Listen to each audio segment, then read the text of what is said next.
faitnoir.com présente une série éducative sur l'histoire noire en Amérique, la guerre civile et l'émancipation, narrée par Tombouctou.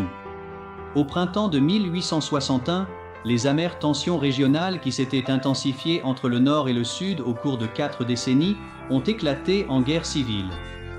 Avec 11 États du Sud se séparant de l'Union et formant les États confédérés d'Amérique, bien que les opinions anti-esclavagistes du président Abraham Lincoln soient bien établies et que son élection, en tant que premier président républicain de la nation, ait été le catalyseur qui a poussé les premiers États du Sud à se séparer à la fin de 1860, la guerre civile à ses débuts n'était pas une guerre pour abolir l'esclavage. Lincoln cherchait avant tout à préserver l'Union et il savait que peu de gens, même dans le Nord, sans parler des États esclavagistes frontaliers encore loyaux à Washington, auraient soutenu une guerre contre l'esclavage en 1860.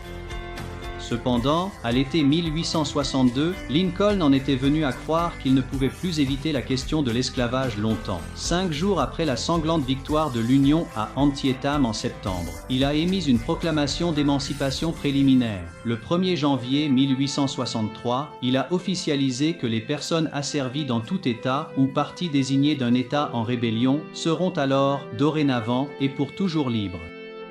Lincoln a justifié sa décision comme une mesure de guerre, et en tant que tel, il n'est pas allé jusqu'à libérer les personnes asservies dans les États frontaliers loyaux à l'Union, une omission qui a irrité de nombreux abolitionnistes. En libérant environ 3 millions de personnes asservies dans les États rebelles, la proclamation d'émancipation a privé la Confédération de l'essentiel de sa main-d'œuvre, et a fortement orienté l'opinion publique internationale en faveur de l'Union.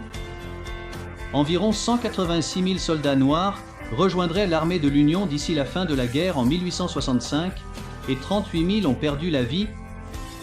Le nombre total de morts à la fin de la guerre était de 620 000 sur une population d'environ 35 millions, ce qui en fait le conflit le plus coûteux de l'histoire américaine.